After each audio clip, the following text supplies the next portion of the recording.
People wanted to know too what was your favorite Kane show moment, because I have a couple. Gosh, I mean, we have some doozies. Some that I don't even know if I want to share because they're pretty bad. But there was definitely a lot of times. You gotta tell them to suck you back to life, because that one never made the air. That one never made the air. But that was a great one. We were sharing a story about these two men that were out in the desert. In Australia. And one got bit in the testicles by a snake, by a poisonous snake, and he died. And it was all, and they finally get the body back, and they're like, yo, you totally could have saved your guy's life, you just sucked up the venom. And he's like, man, I ain't sucking out the venom, that's on his balls. And so we start asking around the room, like, hey, Sarah, would you do that? Sarah's like, no. Like, Kane, would you? He's like, no. And I was like, and I just chime in out of nowhere, because a lot of times they didn't even think I was there 100% consciously because of some pre-work activities I have. And a pre-work activity routine. Yeah, and they just wouldn't think I was there, and I just chime in out of nowhere. I'm like, bro, I would totally suck you back to life.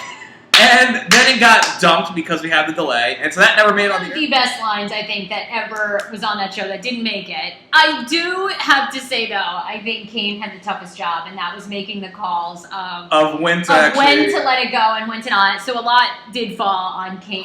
I think this was supposed to make Hot 99.5's websites and the websites for the syndicated shows, but you actually did a video with Andreas, the intern at the time, and you pretended to steal my love toy. I stole your little shaky thing, and that was quite an experience. Where did that video go? Because you actually took it all around Washington. It was like at the National Monument. We took it to the mall. We took it to the monument, the Verizon Center. We took it to like Ben's Chili Bowl. I took this dildo around everywhere. Like we took it when they were doing the protests, down on Yes, that's right. We took the protests. We had my dog playing with it. We had it in bongs.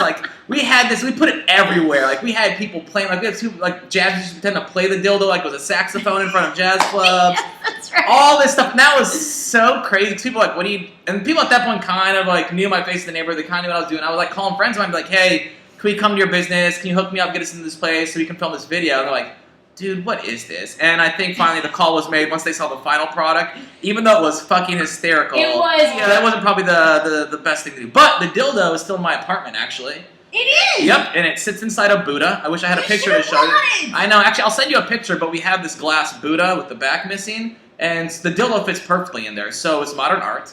It's supposed to represent, I guess, the peacefulness, but also the masculinity involved in religion. I made that up. Okay, what's something that people might not know about the show? Did you have anything? Or about, I'm trying to think of other stories too about you or... Well, I think that, here's the one thing that people always come to me and they joke, like, dude, were you really that grungy on the show? And I want people to know for a fact, I would legit go a straight month and a half and not change my sweatshirt. I would go, I'd wear the same clothes, I'd have them there, and what I would do is I would go to work in the morning, I'd get up in the morning, it's 3 a.m., man, everything feels like you've been hit with a bat, it's awful, it hurts. It does. And so I would get up, I would just throw on the clothes I had from the day before, so I'd throw on the same jeans, same hoodie, probably a new t-shirt, and that's it, right? Well, it was an interesting... People always thought I was joking, they're like, oh, he just has 7 gray sweatshirts. No, I wore the same one every day. And then I go home, I take a shower, I change the clothes for the day, and that's it. So I had morning show clothes and then night show clothes, night clothes. And there's a couple things that I remember on the show that were really funny. One was, you and I had a really brother-sister dynamic. We still do. Yeah. We've been very good friends, very close for a long time. Except for that time we kissed, that was weird. Oh, that's right, we did make out on the show. I forgot about that. Yeah. Oh my God, we did make out on the show. The other one was, okay, over the years, I always share this anyway, but over the years I've gained and lost, I don't know how much weight. But when I first started the show, I was chunkier. And the best was, and then there was a period of time where I went through a breakup, and that was another question people wanted to know. She got skinny. And I got really thin. Mm-hmm. And Sammy would tell me every day that I looked really hot. Yeah. And Eric would always tell me that I looked really hot. If I'd had a boob job, it would have been game over. But Sammy told this great story on air, and you were saying that, you go, Sarah, when you first started on this show, I wouldn't have farted in your general direction. Yeah, but now I totally check you out. I told you, I'm just being honest. It was one of those things that we always were honest with each other. And the visual of you not even farting in yeah. that direction. It's literally like me getting up and just being like, what? Nah, fuck it, not worth it. At King's Promise wanted to know, Sammy, is it boxers or briefs? Actually, it's none. I still don't wear underwear. I refuse to start. And I refuse to have it. Actually, and speaking of, I got this really awful zit right under my Oh my God. I'm not lying. I've been sitting on it and agitating it this entire interview, and it is brutal.